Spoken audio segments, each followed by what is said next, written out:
ঝিনাইদহ ৪ আসনের সংসদ সদস্য আনোয়ারুল আজিমের মরদেহ নিশ্চিহ্ন করে ফেলা হয়েছে। দুপুরে হত্যাকাণ্ডের রোমহর্ষক বর্ণনা দিয়েছে পুলিশ। তারা জানায়, হত্যার মাস্টার মাইন্ড ছিলেন আখতারুজ্জামান শাহীন। 2 মাস আগে রাজধানীতে বসেই পরিকল্পনা করা হয়। পুলিশের নজর এড়াতে কলকাতাকেই বেছে নেয় ঘাতকরা। ফজলে রাব্বির প্রতিবেদন।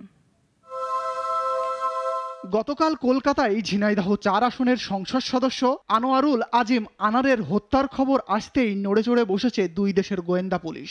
বেরিয়ে আসছে একের পর এক চাঞ্চল্যকর তথ্য।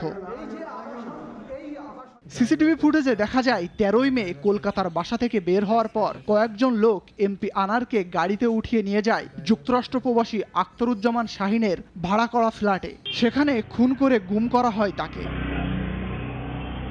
দুপুরে এক সংবাদ সম্মেলনে ঢাকা মহানগর গোয়েন্দা পুলিশ জানায়, বাংলাদেশে বসেই ঘাতকরা সিদ্ধান্ত নেয় তাকে খুন করা হবে ভারতে। খুলনা অঞ্চলের চরমপন্থী সংগঠন পূর্ব বাংলার কমিউনিস্ট পার্টির আমানুল্লাহ, শাহীনের বান্ধবী শিলাস্তি রহমান ও সহযোগী তানভীরকে ভাড়া করা হয়। 13 তারিখ 2:51 তারা সবাই ঢুকেছে এবং আধা ঘন্টার মধ্যে কিন্তু এই নৃশংস বর্বরচিত হত্যাকাণ্ডটি সংঘটিত হয়ে যায়। এমপি আনারকে হত্যার পর তাকে গুম করার চাঞ্চল্যকর তথ্য দিয়েছে পুলিশ।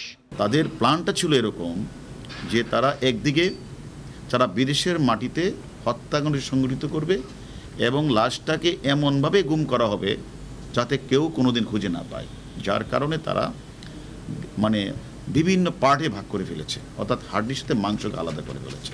গত 12ই মে দর্শনা গেদে সীমান্ত দিয়ে ভারতে যান এমপি আনার। এর 9 দিন পর গতকাল সকালে কলকাতার নিউ টাউনে তিনি খুন হয়েছে বলে জানান কলকাতা পুলিশ।